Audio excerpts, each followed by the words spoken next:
चराचरम्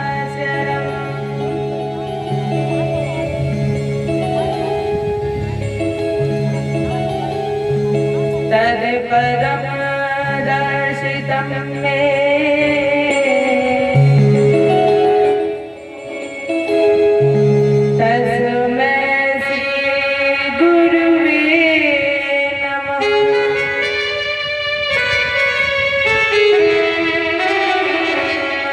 कृष्णाय वासुदेवाय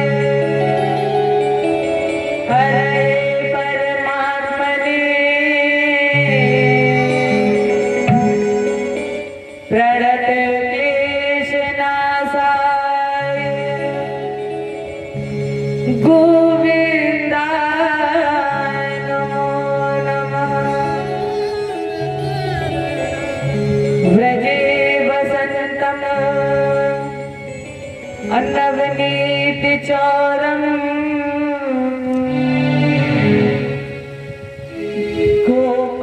गोपाङ्गनानां चरकुलचौरम्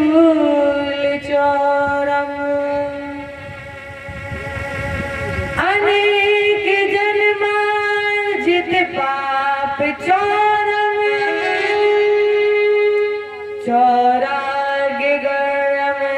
पुरुषं नमामि।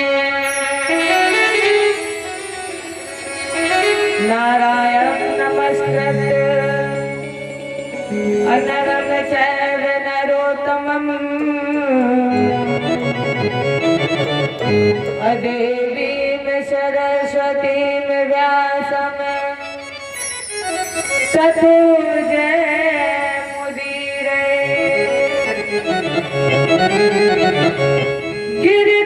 गिरिगोठाय ब्रज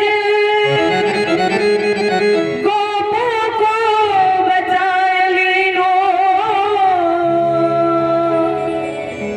अग्नि से उबार पांडु बालक मझारी।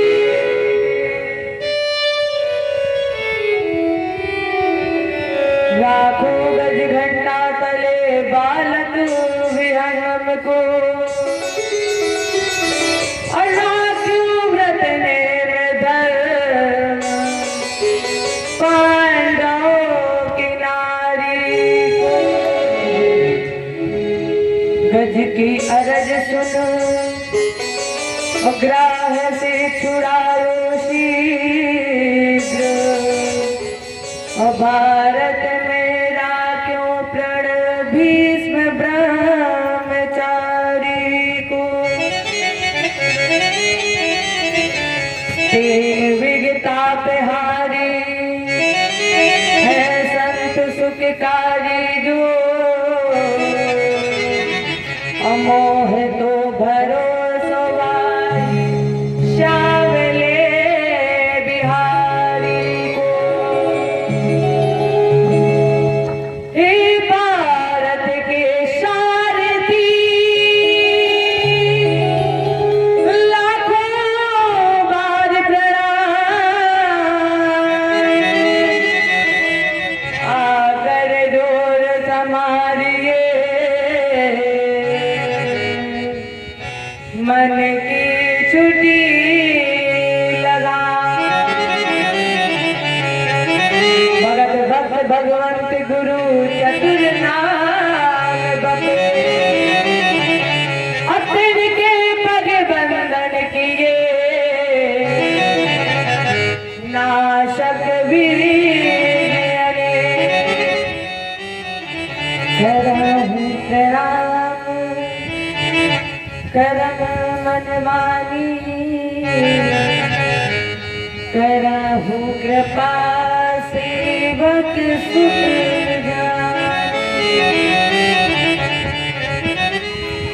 अतिरिक्त बलधामम शैलावदेहम अदनुज वन कृशानम ज्ञानी नाम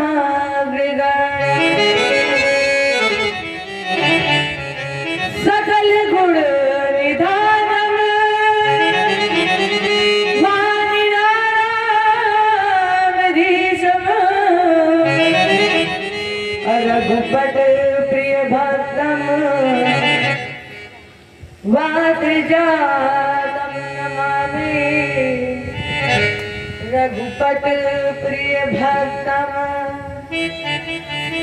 वातजातम नमामि।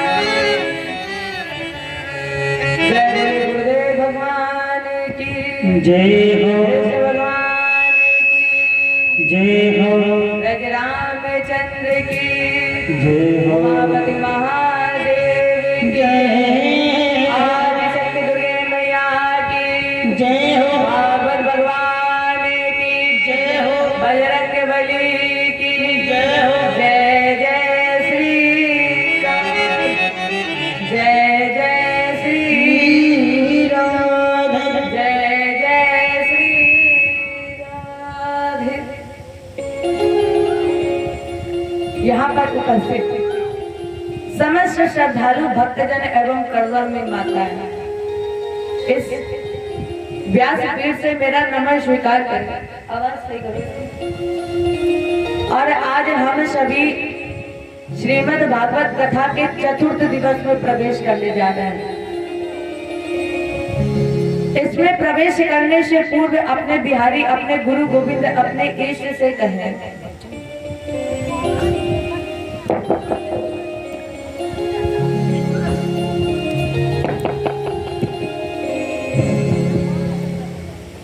लगा दे। हेलो। तो अपने इष्ट, अपने गुरु गोविंद, अपने बिहारी जी से कहें, हे बिहारी जी मोसे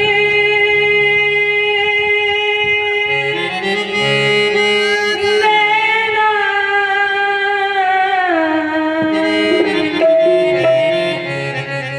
छाप तिलक सब छीनी रे मोस है नाम लरी के छाप तिलक सब छीनी रे मोस है नाम लरी के।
प्रारंभ करे स्वयं भूमनु मनमंत्र के।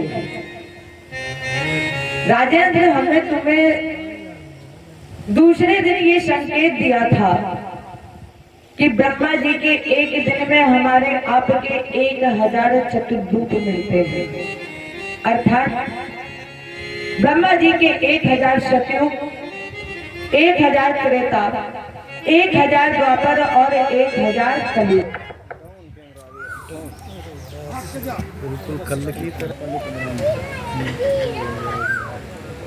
अर्थात ब्रह्मा जी के 1000 सतयुग, 1000 द्वापर, 1000 त्रेता और 1000 कलयुग।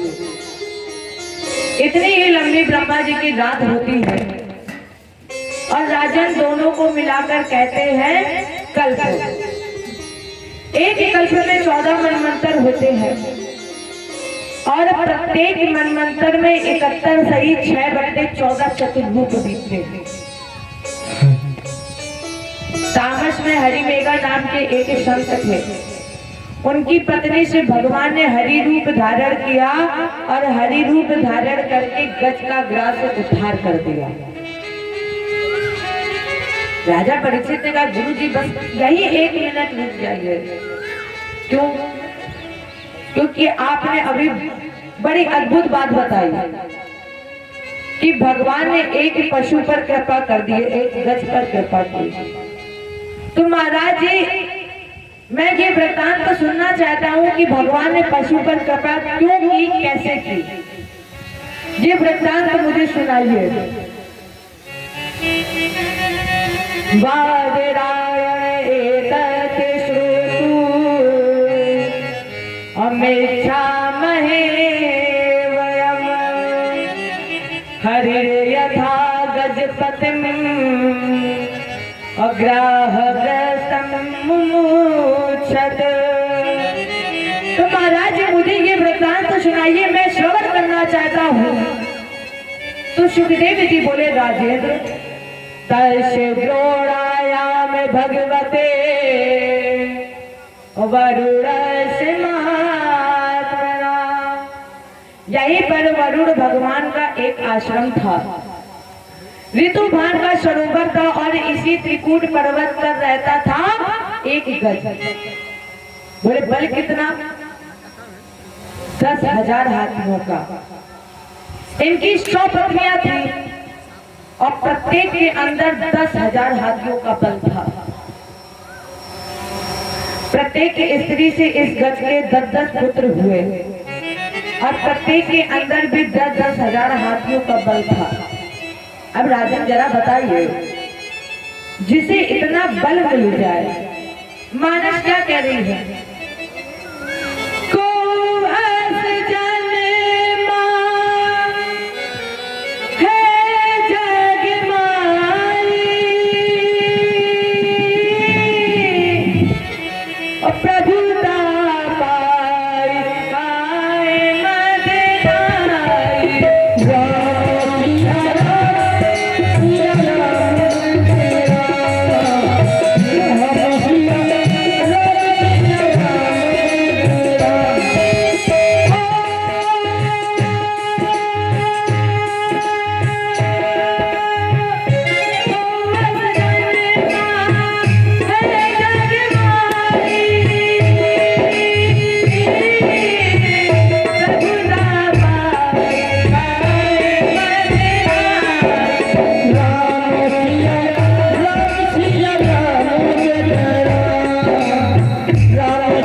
सभी को अहंकार होगा। उसमें सबसे पहला अहंकार है बाहुबल, दूसरा अहंकार है धन बल, तीसरा अहंकार है पद बल। अब जैसे धन बल को अगर देखा जाए तो जिसके पास धन ज्यादा होगा उसे कहीं ना कहीं अहंकार जरूर होगा, और जिसका पद ऊंचा होगा, जितना पद ऊंचा होता जाएगा उतना ही अहंकार बढ़ता जाएगा। लेकिन राजेंद्र 2 स्थान और ऐसे हैं जहां पर अहंकार और अभिमान आता है, ये निश्चित है।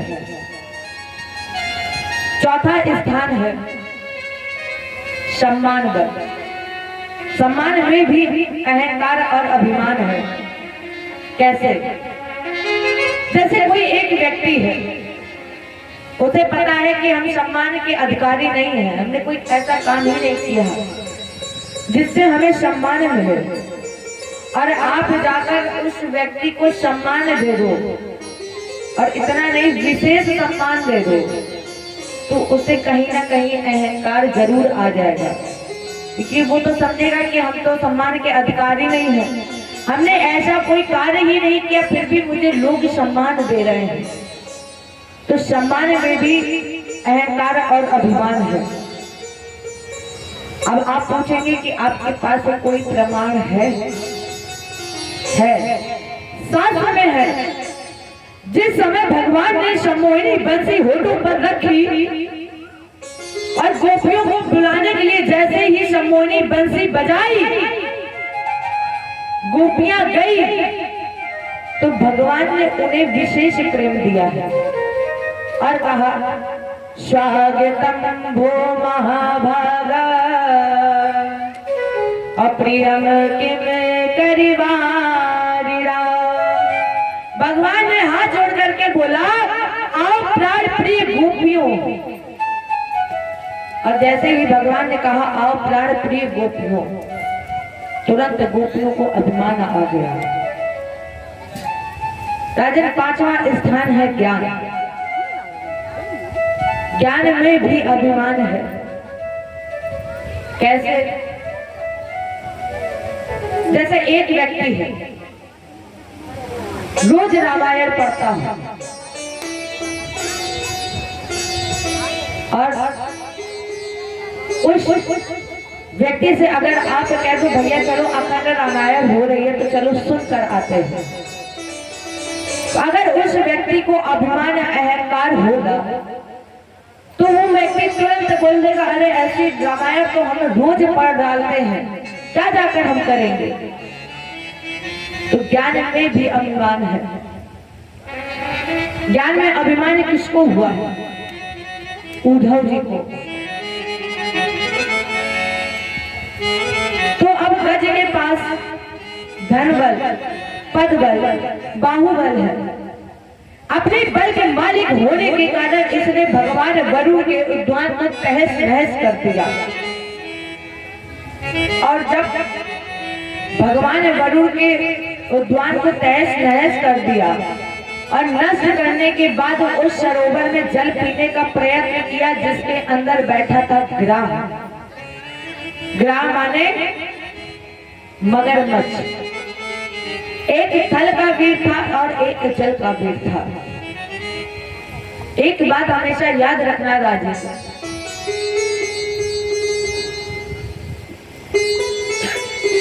हमारे भगवान का नाम गर्वाहरण भी है। जिस व्यक्ति के गर्भ में अनुकरण होता है तो भगवान उसके गर्भ के अनुकरण को जड़ से उखाड़ देते हैं। यही यहाँ हुआ। भगवान ने वरुण के उद्यान को तहस नहस किया और तहस नहस करने के बाद उस सरोवर में जल पीने का प्रयत्न जिसके अंदर बैठा था ग्राह, और जब इसने जल पीने का प्रयत्न किया तो ग्राह ने इसके पैर पकड़ के अंदर की ओर खींच लिया। अब जैसे ही ये जल में डूबा सरोवर में, तो इसकी पत्नियां और इसके बच्चों ने सूर से सूर लपेटी और बाहर की ओर खींचने की कोशिश की। जब बच्चे पत्नियां नहीं खींच पाए तो सूर से सूर अलग की और बच्चे लौट कर जाने लगे। गज ने आवाज लगाई, बेटा कहां जा रहे हो तुम हमें छोड़कर? क्योंकि मैंने तुम्हारे लिए न्याय अन्याय किया, धर्म अधर्म किया, यहाँ तक कि अपना सब कुछ तुम्हारे लिए छोड़ दिया, समर्पित कर दिया। और बेटा जब आज मुझे तुम्हारी जरूरत है तो तुम छोड़कर मुझे जा रहे हो। बेटे बोले, पिताजी अब आप बचेंगे नहीं, और जब आप बचोगे नहीं तो हम कब तक आपसे उम्मीद लगाए रखें। इतना कहकर बच्चे चल पड़े, और जब बच्चे चले गए तो कुछ समय बाद इनकी पत्नियों ने भी इनका साथ छोड़ दिया। और जैसे ही पत्नियां मुड़कर चलने लगी, गज ने आवाज लगाई, देवी कहां जा रही हो तुम मुझे छोड़कर? क्योंकि हमने और तुमने अग्नि को साक्षी मानकर मंत्रोच्चारण के साथ वचन लिया था कि हर सुख और दुख में एक दूसरे का साथ देंगे। और देवी जब आज तुम्हें आज हमें तुम्हारी जरूरत है। जब हमारे ऊपर संकट आ गया है तो देवी तुम मुझे छोड़कर जा रही हो। कहाँ गए वो वचन जब हम लोगों ने वचन लिए थे एक दूसरे से। पत्नियों ने कहा स्वामी आप बचेंगे नहीं, और जब आप यहाँ से चले जाओगे तो मुझे अपना सारा जीवन अपने बच्चों के साथ व्यतीत करना पड़ेगा, और जब मुझे अपना सारा जीवन बच्चों के साथ व्यतीत करना पड़ेगा तो फिर क्यों ना मैं ही बच्चों के साथ चली जाऊं। इतना कहा, पत्नियां भी छोड़ करके चली गई। तब गज को उस सरोवर में अंधकार नजर आया, कुछ भी नजर नहीं आया। उस सरोवर में अंधकार नजर आया और अंधकार के बीच में एक कमल का पुष्प दिखाई पड़ा। गज ने सूंड बढ़ाई और उस कमल के पुष्प को तोड़ दिया। आवाज लगाई, ठाकुर जी मुझे ज्ञात हो गया है कि इस संसार में अपना कोई नहीं होता है, सब स्वार्थी होते हैं, सब एक दूसरे से तब तक प्रेम करते हैं जब तक सुख मिलता है, धन मिलता है। प्रभु मुझे ज्ञात हो गया है कि इस संसार में मेरा कोई नहीं है, और जब इस संसार में मेरा कोई नहीं है तो केवल सहारा एक है, वो है आप। आपके अलावा और कोई मेरा सहारा नहीं है। साथी हमारा केवल आप ही हो मेरे साथ। साथी हमारा कौन बनेगा, और तुम ना सुनोगे तो कौन सुनेगा, तुम ना सुनोगे तो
यतेत चिदात्मकम् पुरुषायादि बीजाय अपेक्षायाभिधीमहि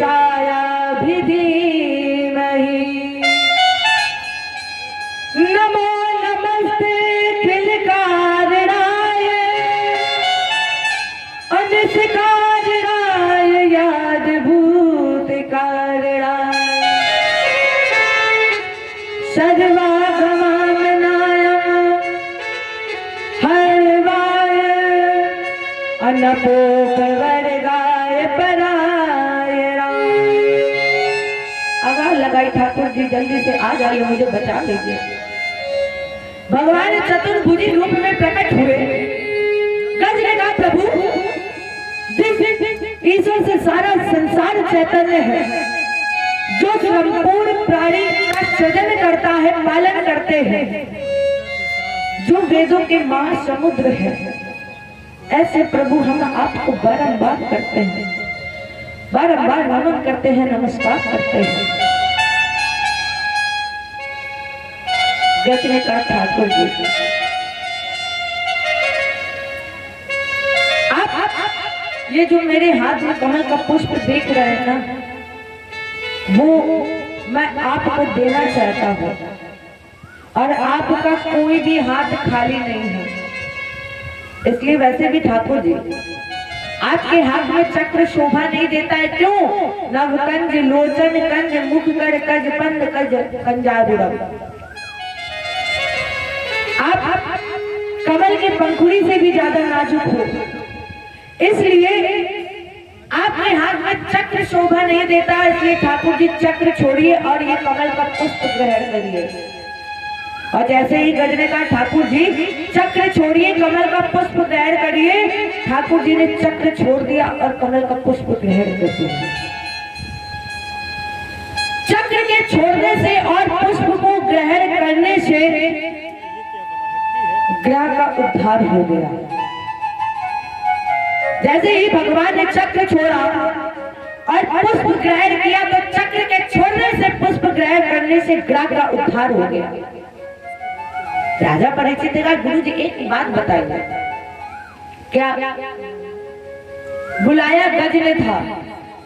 सुनिएगा ध्यान से, बुलाया गज ने था, लेकिन भगवान ने ग्राह को पहले तारा क्यों?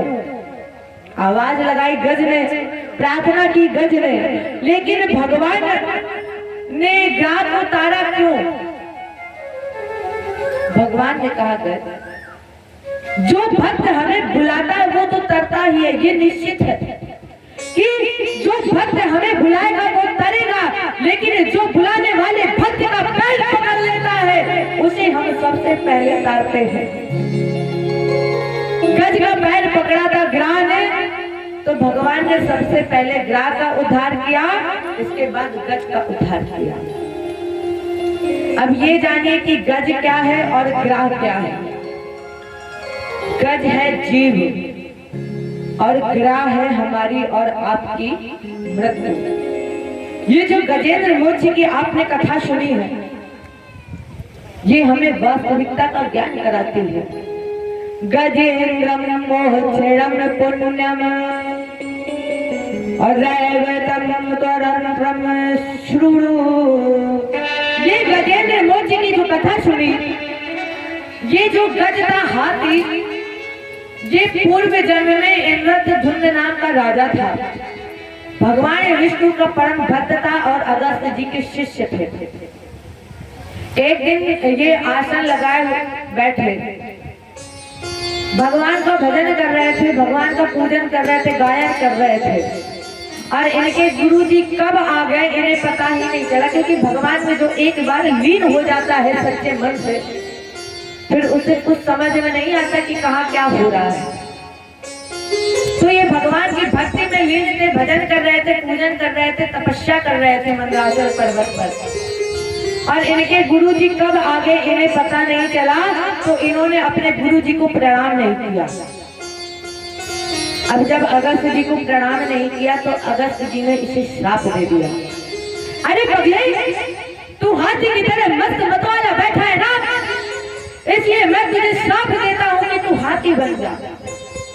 और जैसे ही कान में आवाज पड़ी और एकदम से उठा, गुरु जी को प्रणाम किया। होता गुरु जी आप एक बात बताइए, आपने जो विधि, जो विधान, जो मंत्र दिया था, मैं उस मंत्रों उच्चारण के साथ भगवान विष्णु की भक्ति में तल्लीन था।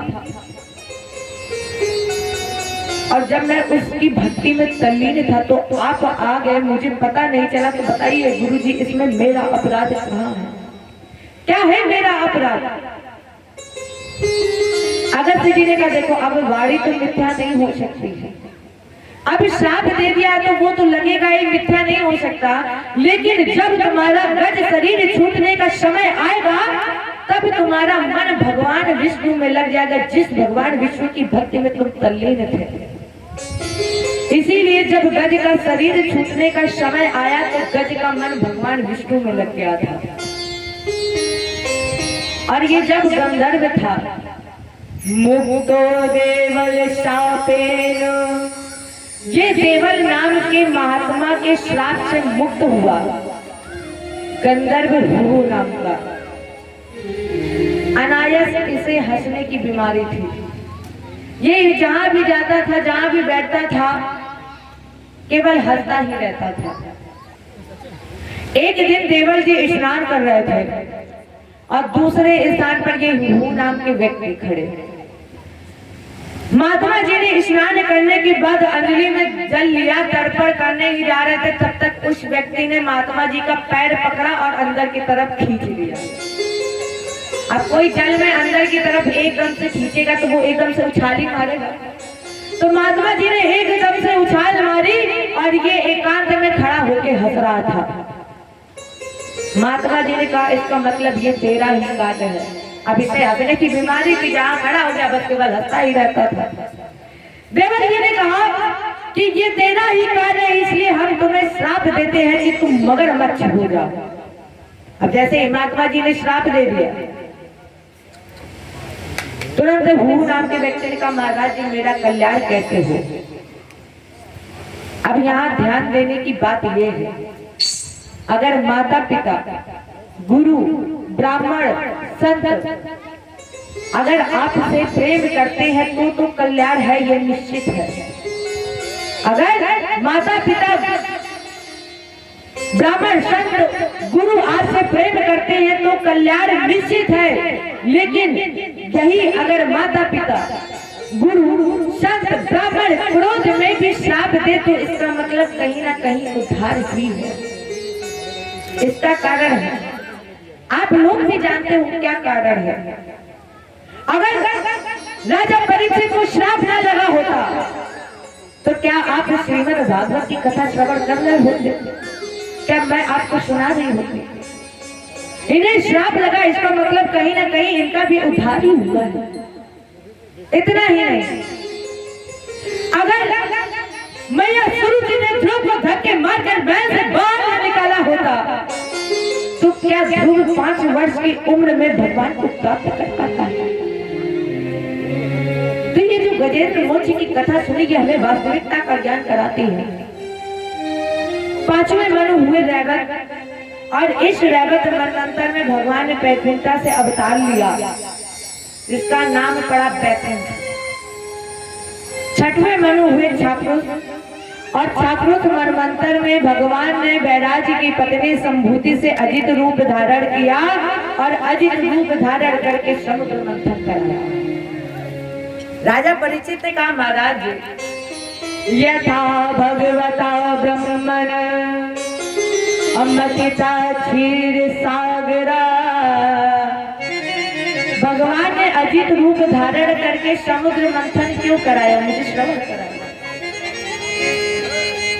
सूत जी ने कहा, राजा जी एक बार देवासुर श्रृंगार हुआ, क्योंकि देवराज इंद्र के दुर्वासा जी का श्राप लगा हुआ था। एक बार दुर्वासा जी हाथ में माला लिए जा रहे थे और उधर से देवराज इंद्र आ रहे थे। दुर्वासा जी ने देखा कि इंद्र आ रहे हैं तो क्यों ना ये पुष्पहार मैं इंद्र को ही पहना दूं। दुर्वासा जी ने वो पुष्पहार इंद्र को पहनाई। इंद्र ने उतार करके हाथी को पहनाई और हाथी ने उतार करके जमीन में रखकर उस पर पैर रख दिया। और जैसे ही हाथी ने पैर रख दिया, दुर्वासा जी ने कहा, अरे हमने कितने प्रेम से तुझे माल्यार्पण किया,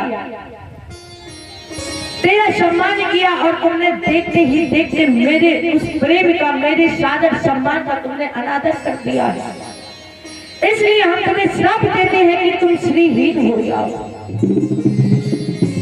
अब जब इन्हें श्राप लगा, इसी दुर्वासा जी के श्राप वश देवासुर संग्राम हुआ, इंद्र की पराजय हुई। और जब इंद्र हार गया, अब ऐसे भी जब कोई हारता है, दुखी होता है, तो केवल एक को याद करता है, वो है परमात्मा को।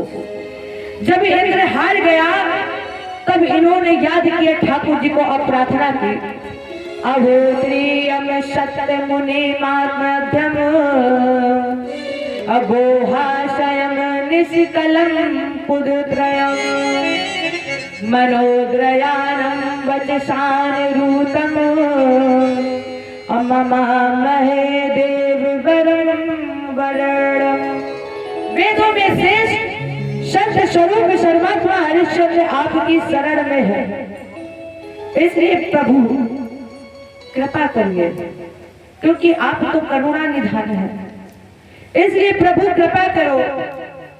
अब ऐसे भी हमारे परमात्मा बगैर वाणी के भी बोलते हैं, वो बगैर वाणी के भी बोलता है, इसलिए एक आकाशवाणी हुई, हे ब्रह्मा, हे देवता, हे शंकर, जो मैं कह रहा हूं उसको सुनो और उसको करो।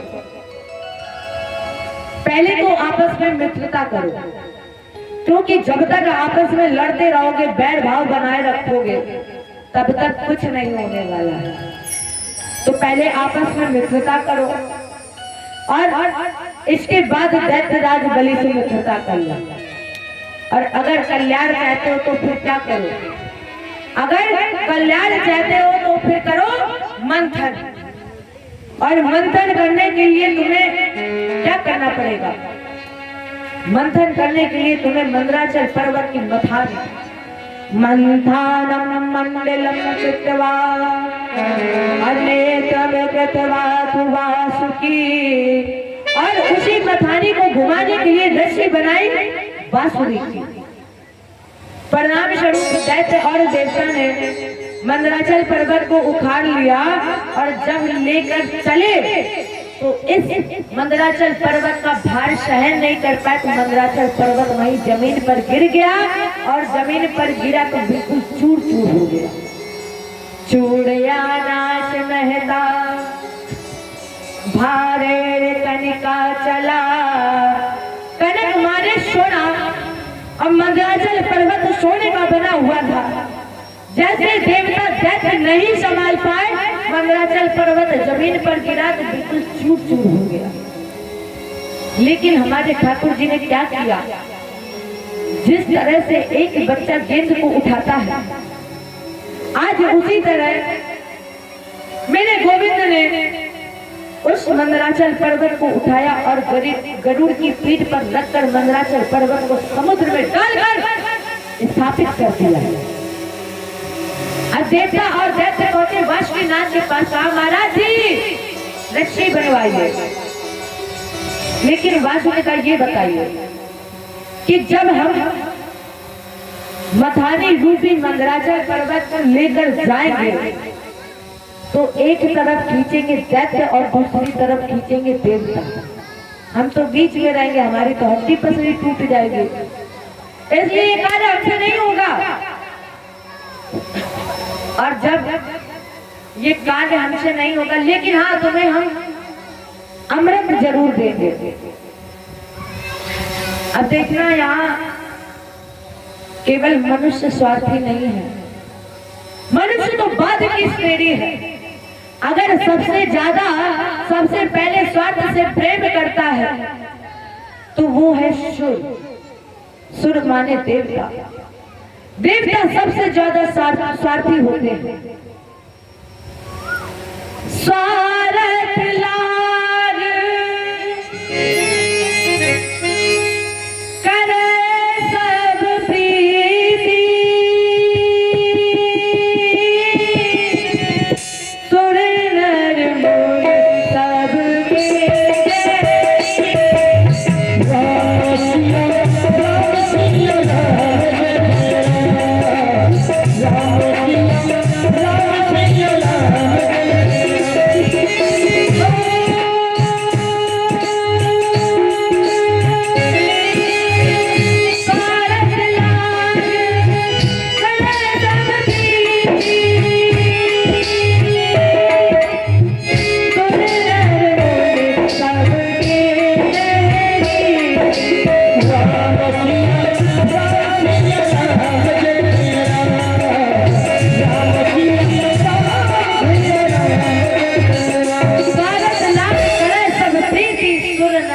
सबके यही। मनुष्य सबसे बाद की श्रेणी है। अगर कोई सबसे पहले स्वार्थ से प्रेम करता है तो वो है सुर। सुर माने देवता, इसके बाद नर, नर माने मनुष्य, फिर संत। कहा महाराज जी हम तुम्हें कोई फल नहीं देंगे, अमृत देंगे। अब एक ही प्रश्न उठा कि मुख की तरफ कौन रहेगा और पूंछ की तरफ कौन रहेगा। एक बात हमेशा याद रखना राजा, व्यक्ति जैसा करता है उसके साथ वैसा ही होता है। अगर कोई व्यक्ति उल्टा चलता है तो हमेशा उसके साथ उल्टा ही करना चाहिए। यही इंद्र ने किया, यही युक्ति इंद्र ने निकाली और कहा कि हम रहेंगे मुंह की तरफ और तुम रहोगे पूंछ की तरफ। दैत्य बोले तो फिर मंथन नहीं होगा। क्यों? क्योंकि हमने तुम्हें युद्ध में हरा दिया है, इसलिए बड़े हम हैं, हम जो कहेंगे वही होगा। अब इंद्र तो यही चाहता था, परिणाम स्वरूप दैत्य लग गया मुख की तरफ और देवता लग गए पूंछ की तरफ। और जब भगवान और देवताओं के साथ जैसे ही मंथन प्रारंभ हुआ, सबसे पहले हल निकला, हल हल नाम का कापुत का विष। और जैसे ही ये विष निकला, जितने भी जल जंतु थे सब मृत प्राण हो गए। तीनों लोगों में विष की लपटें व्याप्त हो गए। और जब तीनों लोगों में विष की लपटें व्याप्त हो गई, जीव जंतु सब मृत हो गए। तब अजित भगवान ने आवाज लगाई, बोले बाबा देव देव महादेव भूतात्मन भूत भाव अत्राहि माह शरणाम पन्ना त्रैलोक्याम देहनाथ विशाल। भोले बाबा रक्षा करो, क्योंकि त्रैलोक्य विष के प्रभाव से जल रहा है और इसको पान करने में केवल आप ही सामर्थ्यवान हो और कोई नहीं है। आप तो बंधन और मोक्ष भी प्रदान करने वाले हैं। इसलिए भगवान शंकर पहुंचे और उस सागर के किनारे जब भगवान शंकर जी पहुंचे तो किनारे पहुंच करके भगवान शंकर ने दोनों हाथों की अंजलि बनाई, सारा जहर समेट लिया। ये पान करने ही जा रहे थे, तब तक अंदर से आवाज आई, इसे पीना नहीं। क्यों? क्योंकि आपके हृदय में हमारे रघुनाथ जी विराजते हैं। और अगर आपने ये जहर पी लिया और कहीं हमारे रघुनाथ जी को कष्ट हो गया, क्योंकि हमारे रघुनाथ जी कमल की पंखुड़ी से भी ज्यादा नाजुक है, और अगर आपने ये जहर पी लिया तो मेरे रघुनाथ को बड़ा कष्ट होगा, इसलिए इसे पीना नहीं। तो अब शंकर जी ने क्या किया, जैसे ही मुंह खोला शंकर जी ने जहर का घूंट भरा और ऊपर से मां शब्द का प्रयोग किया, तो ये अपने आप ही दोनों होठ बंद। क्योंकि राम बोलो तो राम में तो मुंह खुलता है और मां में बंद हो जाता है। जैसे ही इन्होंने जहर पिया, मां बोल दिया, होठ बंद हो गया। एक ही घूंट कंठ में गया और खाली विष का जाम हुआ, पड़ गया गला नीला प्रभु का, तब नीलकंठ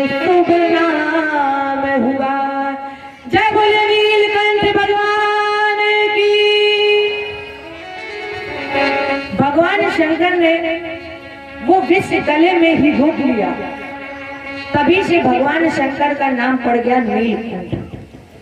पुनः समुद्र मंथन हुआ, और अब की बार जब समुद्र मंथन हुआ तो कामधेनु गाय निकली, जो देवराज इंद्र को दी, देवताओं और माताओं को दी।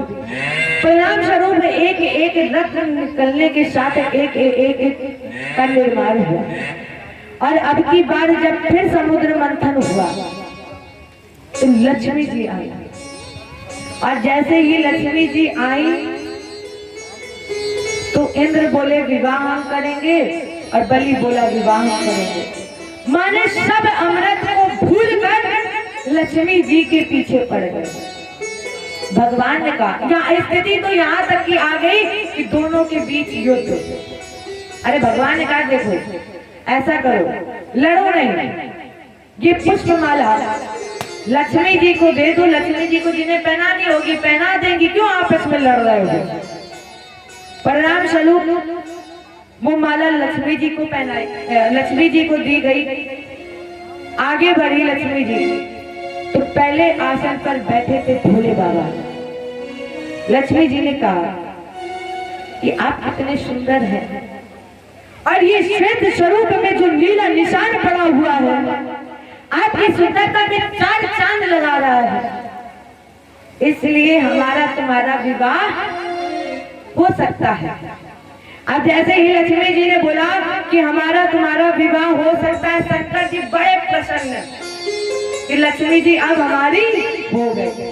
और जैसे ही इनके मन में आया कि लक्ष्मी जी हमारी हो गई, लक्ष्मी जी ने कहा लेकिन, अब शंकर जी सोच में पड़ गए लेकिन क्या।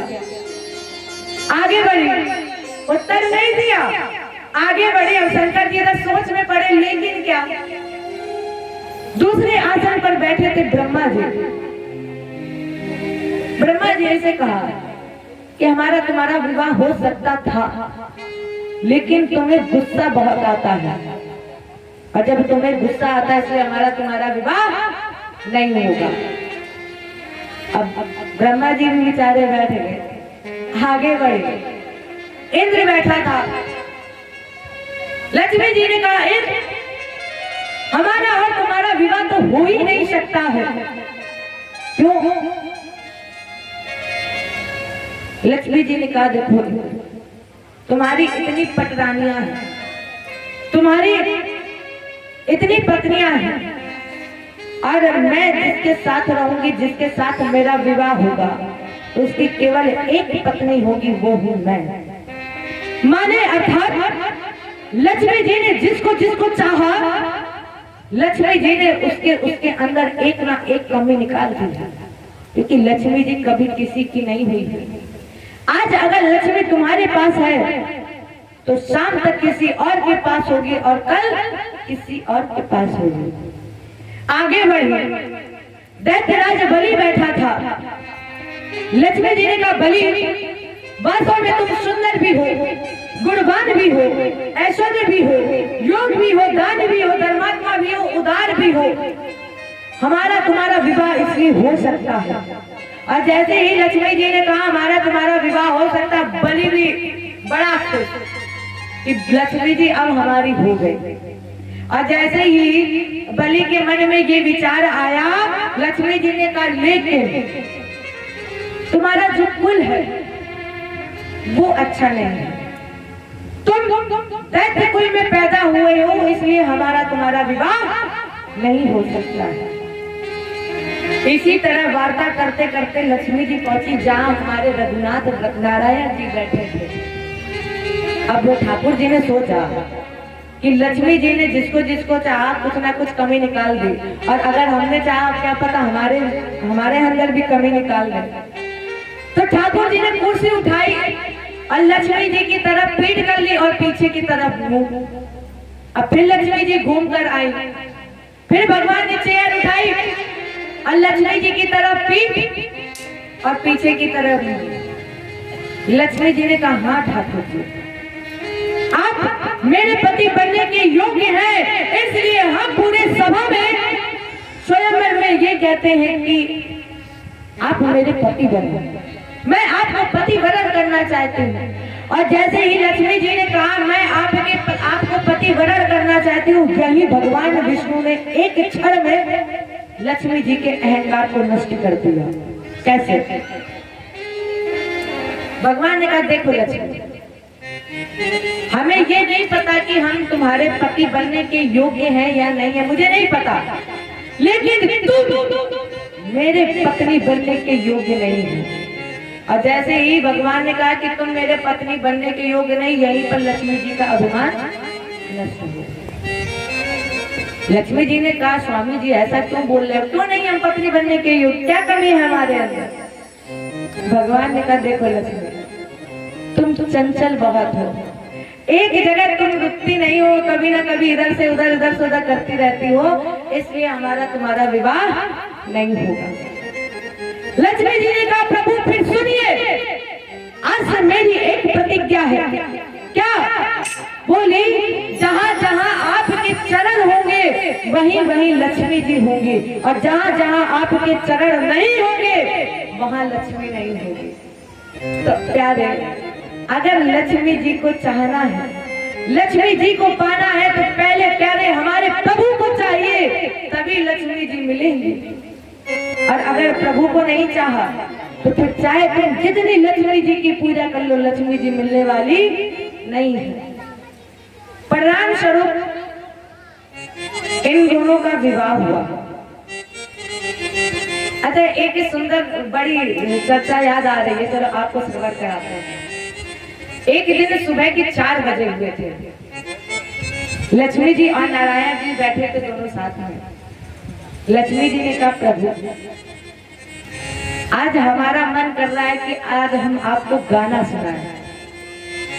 प्रभु ने कहा देखो देवी, अरे ये सुबह 4 बजे भजन करने का समय है और तुम कह रही हो कि गाना सुनाना। लक्ष्मी जी ने कहा प्रभु आज मेरी इच्छा हो रही, आज मेरा बहुत मन है कि हम आपको गाना सुनाएं।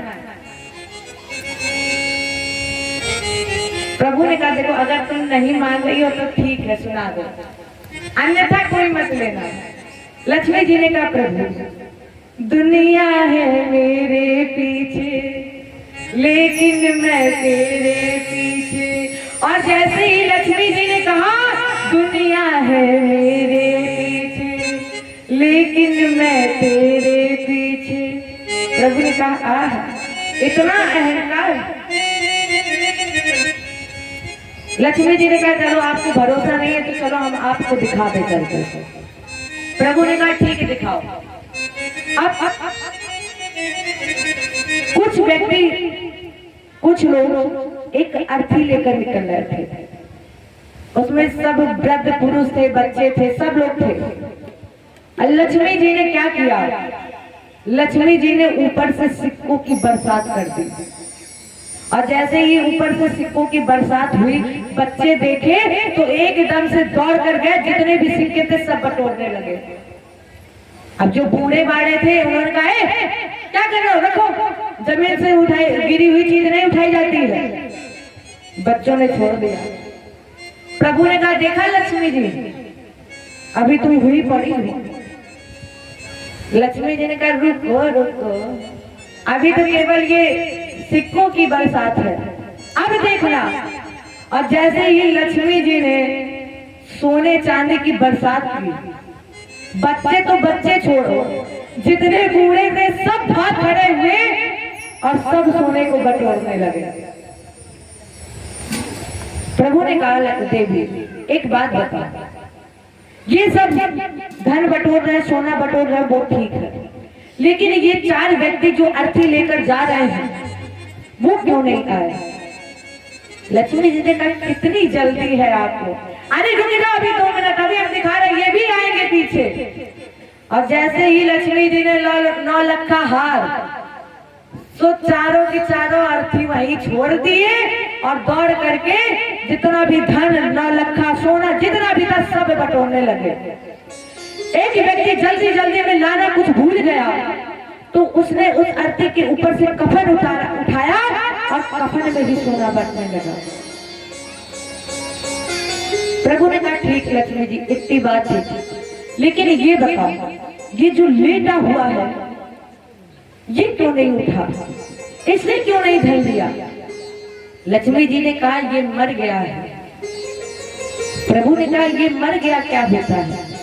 लक्ष्मी जी ने कहा ये हमें नहीं पता है कि क्या होता है, लेकिन हाँ इतना पता है कि ये मर गया है इसलिए नहीं उठा रहा।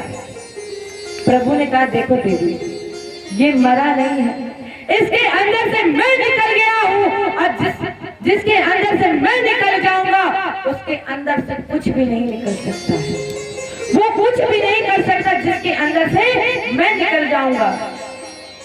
ये मरा थोड़ी ना है। परिणाम स्वरूप लक्ष्मी जी का अहंकार भी नष्ट हुआ, दोनों का विवाह हुआ। इसके बाद फिर मंथन हुआ तो 13वें रत्न में के रूप में धनवंतर महात्मा, जिनके हाथ में 14वां रत्न था, बलि बाज की तरह छटका और अमृत कलश लेकर चला गया। अब देख जा, अमृत लेकर जा रहा है बलि, लेकिन अमृत मिला है देवताओं को। क्यों? बलि अमृत तो लेकर जा रहा है, लेकिन बलि को भगवान पर भरोसा नहीं है, इसलिए अमृत बलि को नहीं मिला। और देवताओं को भगवान पर भरोसा है, इसलिए वो अमृत देवता को मिला। तो दैत्यराज बलि अमृत लेकर जा रहा था। अब झगड़ा किस बात का हुआ कि इसे पहले पिएगा कौन, क्योंकि जिसने ये पहले पी लिया तो मान लो वो अगर पूरा ही अमृत पी गया तो दूसरे वाले को तो कुछ मिलेगा ही नहीं। तो आपस में झगड़ा होने लगा, और इसी झगड़े के बीच में उसी समय हमारे ठाकुर जी ने मोहिनी के रूप में, जिनके होठ पके हुए मुंदरों की तरह लाल है, जिनके नेत्र हीरे की तरह चंचल है, जिनके तल पर हल्की गुलाबी रंग की साड़ी लहरा रही है, मोहिनी रूप में भगवान प्रकट हुए। और जैसे ही बलि ने देखा, बलि सब कुछ भूल गया और कहा देवी तुम कौन हो, इतनी सुंदर कौन हो तुम। अहो रूप महो धाम अहो अश्यानवम गया। देवी कौन हो तुम, अपना परिचय दो, और अपना परिचय देने के बाद मेरी पत्नी बनो, और ये जो अमृत कलश देख रही हो उस कलश को ग्रहण करके वो अमृत बांटो। उस देवी ने कहा बलि, शास्त्र ये कहता है कि स्त्री विश्वास करने के योग्य नहीं होती है। शास्त्र ये कहता है कि स्त्री पर कभी भरोसा नहीं करना चाहिए, स्त्री विश्वास के योग्य नहीं होती है। और बलि तुम मुझसे कह रहे हो। बलि ने कहा देखो देव, कोई स्त्री अपने मुख से अपनी बुराई कभी नहीं करती है, बड़ाई भले चाहे जितनी कर ले, लेकिन अपने मुख से अपनी खुद की बुराई स्त्री कभी नहीं करती है। और देवी अगर तुम बुराई कर रही हो तो इसका मतलब तुम विश्वास के योग्य हो, इसलिए तुम मेरी पत्नी बनो। और ये अमृत कलश ग्रहण करो। परिणाम स्वरूप बलि ने अमृत दे दिया मोहिनी भगवान के हाथ में। भगवान ने दैत्य और देवताओं को एक एक पंक्ति में बैठा दिया। अब एक हाथ में भगवान के अमृत कलश और दूसरे हाथ में मदिरा माने शराब। नृत्य प्रारंभ हुआ। अमृत वाला हाथ भगवान ने देवताओं की तरफ और शराब मदिरा वाला हाथ भगवान ने दैत्यों की तरफ रखा। अब नृत्य प्रारंभ हुआ तो उसी में बैठा था प्रहलाद की बुआ का पुत्र राहु। इसने कहा कि जब लोग नृत्य करते हैं तो हाथ पैर पूरा शरीर हिलता है, लेकिन पता नहीं ये कैसी है, नृत्य कर रही है लेकिन इसका हाथ एक ही जगह है, इसका मतलब कुछ ना कुछ गड़बड़ है। तो ये एकदम से उठा और सूर्य और चंद्रमा के बीच में बैठ गया जाकर। भगवान ने अमृत दिया और इसने अमृत पी लिया। और जैसे ही इसने अमृत पिया, सूर्य चंद्रमा बोले प्रभु अनर्थ हो गया है। क्या हो गया? इसने अमृत पी लिया है।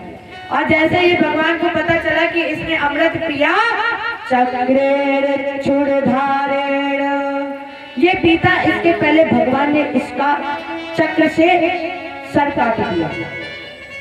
चूंकि ये अमृत थोड़ा पी चुका था, इसलिए ये दो भागों में विभक्त हो गया और इस देव योनि में सम्मिलित हो गया। 9 ग्रहों में इसका पूजन होने लगा, जिसका नाम पड़ गया राहु और केतु। यहाँ फिर देवासुर संग्राम हुआ, दैत्यराज इसमें मारा गया। शुक्राचार्य जी ने मृत संजीवनी विद्या के प्रभाव से बलि को जीवित किया। समुद्र मंथन से 14 रत्न निकले हैं। श्री रंभा मरिवारुड़ी अमेय शंख गज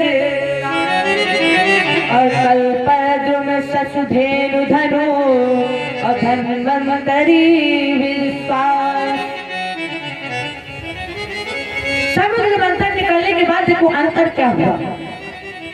जिन्होंने अमृत पिया वो देव कहलाए और जिन्होंने जग कल्याणार्थ जैन पिया वो देवों के देव महादेव कहलाए। माने जिसने निज कल्याण के लिए अमृत पिया वो देव, और जिन्होंने जग कल्याणार्थ के लिए जहर पिया वो देवों के देव महादेव। 14 रत्न का बंटवारा हुआ और इन सबसे एक संदेश मिला। मान सहित विष खाए के शंभु भय जगदीश, बिना मान अमृत पिए राहु घटायुषी। प्रेम वारुणी छान के वरुण भय जगदीश, अप्रेम हिते विष पान कर पूजे जगदीश। जिस दैत्यराज बलि के कारण समुद्र मंथन हुआ, इसी बलि के यहाँ भगवान 3 पैर पृथ्वी दान मांगने गए। राजा परीक्षित का गुरु। अब तो एक बड़ी आपने विचित्र बात बताई। पहले आपने बताया कि भगवान ने एक पशु पर कृपा की, एक गज पर कृपा की, और दूसरी बात आपने बताई कि देव कल्याणार्थ समुद्र मंथन कराया। और आपने अब बड़ी विचित्र बात बताई कि उसी समुद्र मंथन के नायक को आपने भिखारी बना दिया। तो हम ये जानना चाहते हैं, बले पद त्रयम भूमे। महाराज जी ये बताइए कि त्रैलोकपति दैत्यराज बलि के यहाँ 3 पैर पृथ्वी दान मांगने क्यों गए? सुखदेव जी ने कहा, राजा जिस समय बलि शुक्राचार्य जी की मृत्यु संजीवनी विद्या से जीवित हुआ और विश्वजीत नाम का यज्ञ कराया, तो गुरु जी ने इसे आशीर्वाद दे दिया त्रैलोक विजेता था। अब तो एक गुरु जी का आशीर्वाद और दूसरा यज्ञ का प्रभाव।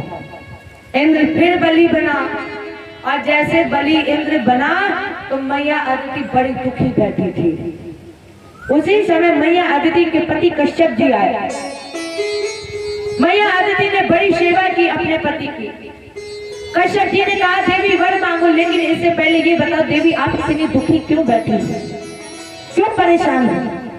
अदिति ने कहा कि आज तक आपसे कुछ छुपा नहीं है, आप सब कुछ जानना चाहते, आपको सब कुछ पता है, और फिर भी आप जानना चाहते हैं। तो स्वामी सुनिए, आपको पता है कि मेरे पुत्रों का इंद्र का यश स्थान ऐश्वर्य सब कुछ असुरों ने छीन लिया है। तथापि देवी कल्याणम अधिया कल्याणम कृतम। कोई ऐसा उपाय बताइए जिससे मेरा और मेरे बच्चे का कल्याण हो जाए। कश्यप जी ने कहा कि देखो देवी, अगर तुम कल्याण चाहती हो तो एक व्रत करो जो हम तुम्हें बता रहे हैं। ध्यान से सुनिएगा सभी माता। जिस व्रत का नाम है पयोव्रत, तुम इस व्रत को करो। और देवी ये व्रत फाल्गुन शुक्ल पक्ष द्वादशी से प्रारंभ किया जाता है। और जो महिलाएं कुल कल्याण करने के लिए पुत्र करना चाहती हैं तो वो इस व्रत को कर सकती हैं। इस व्रत के प्रारंभ में फाल्गुन का महीना शुक्ल पक्ष द्वादशी भगवान विष्णु की चतुर्भुजी प्रतिमा इनकी स्थापना करें, और स्थापना करके केवल 12 दिन तक भगवान को दूध से नहलाएं और भगवान के सामने बैठकर एक माला प्रतिदिन ओम नमो भगवते वासुदेवाय। इस मंत्र का उच्चारण प्रतिदिन करें और भगवान को दूध से नहलाए, खुद सूकर की खोदी हुई मिट्टी से स्नान करें। अगर परमात्मा को पाना है तो परमात्मा के सामने कभी बड़े मत बनो। मैया अदिति कितनी छोटी बनी है। मैया अदिति स्वयं सूकर की खोदी हुई मिट्टी से स्नान करती थी और भगवान को दूध से स्नान कराती थी। इतनी छोटी बनी और छोटे बनने का फल क्या होता है सुनिएगा। जब उस व्रत पारायण का वही महीना आ गया तो फाल्गुन शुक्ल पक्ष परेवा से लेकर त्रयोदशी तक मैया अदिति ने 13 दिन तक पूरे ब्रह्मचर्य व्रत का पालन किया है और व्रत का पारायण करने ही जा रही थी। छोटे बनने का ये फल होता है। व्रत का पारायण करने ही जा रही थी, भगवान वहीं चतुर्भुजी रूप में प्रकट हो गए। देव माधव भवत्या में अवेज्ञातम चिरकांक्षितम। छोटे बनने का ये फल होता है। अगर परमात्मा को पाना है तो प्यारे बिल्कुल शून्य बन जाओ, जैसे कुछ जानते ही ना हो। भगवान चतुर्भुजी रूप में प्रकटे। भगवान ने कहा मां वर मांगो, हम बहुत प्रसन्न है। मां ने कहा देखो स्वामी प्रभु, आपको कुछ बताने की जरूरत नहीं, आपको सब पता है। ठाकुर जी ने कहा देखो भैया, हमें पता है लेकिन हम आपके मुख से सुनना चाहते हैं। मैया अदिति ने कहा पुत्र चाहिए। भगवान ने कहा तथास्तु। मैया अदिति ने कहा ये तो मेरे पति ने ही बता दिया था कि तुम इस व्रत को करोगी और तुम्हें भगवान दर्शन देंगे, तुम पुत्र मांगोगी, पुत्र मिल जाएगा। लेकिन वो पुत्र हो कैसा? बिल्कुल आपके समान रूपवान, गुणवान, क्षमावान, ऐश्वर्यवान, यशस्वी, पराक्रमी, बिल्कुल आपके समान हो। मांगा वरदान मां अदिति ने, सुंदर बालक तेरे जैसा, हो रूप स्वरूप सुघड़ श्यामल, और छवि दर्शन हो तेरे जैसा। बिल्कुल आपके समान गुणवान, ऐश्वर्यवान, यशस्वी, पराक्रमी हो। भगवान ने कहा मां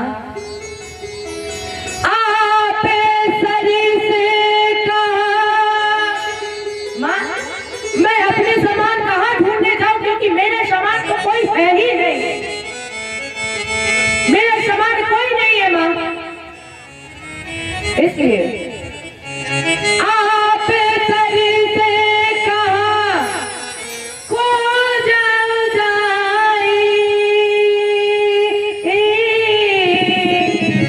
और प्रभु माँ तो तन हो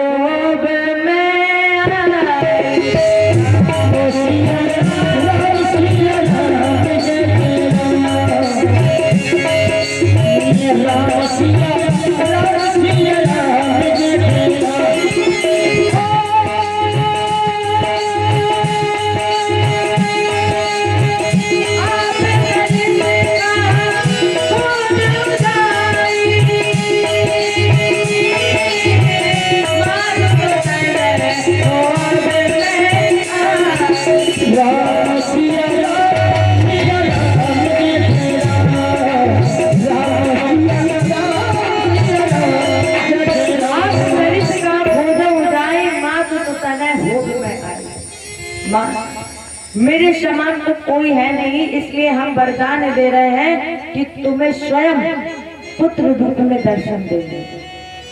और उस दिन से मैया अदिति क्षण प्रतिक्षण भगवान के इंतजार में, और जैसे ही इधर धीरे धीरे भगवान के प्राकट्य का समय आया तो ब्रह्मादि देवता भगवान का स्तवन करने लगे। हे पराक्रमी, मैया अदिति के गर्भ को धारण करने वाले, अपने नाभि में तीनों लोगों को समाहित करने वाले वेद गर्भ, आपको बारंबार नमस्कार प्रणाम है। आइए इस भारत की पवित्र भूमि पर षोडायाम श्रवण द्वादश्याम। भादों का महीना है, श्रवण नक्षत्र पर चंद्रमा आज विचरण कर रहा है। भाद्र का शुक्ल पक्ष द्वादशी राजेंद्र, जिसे हम और आप विजया द्वादशी के नाम से भी जानते हैं, विजया द्वादशी के नाम से भी जानते हैं। और जैसे ही भगवान मैया अदिति के सामने 52 अंगुल का बन करके माँ अदिति से अवतार लिया, देवों का ताज बनाने को है पूरे ब्रह्म अवतार लिया। बिल्कुल 52 बन के आए हैं, भगवान गौरे बनकर आए, प्रकट हुए। जय बोलिए गणेश सरकार की जय हो। अब जरा सोचिए, जब भगवान काले थे, ना जाने कितनी गोपियां घायल हो गई, और अब की बार तो भगवान छोटे 52 बन के आए और बिल्कुल गोरे बनकर, जैसे इनके अलावा कोई गोरा है ही नहीं, इतने गोरे बनकर आए। तो सोचिए क्या स्थिति हुई होगी उन सबकी। रूप 52 का बनाया बिहारी, कितने छोटे बन के आए। जरा एक बार कल्पना करिए कि जो 52 बन के आए तो उनके पैर कितने छोटे होंगे। रूप 52 का बनाया बिहारी,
इतनी तेज बोलोगे तो भगवान भी कहेंगे कितने अच्छे भक्त मिले हैं।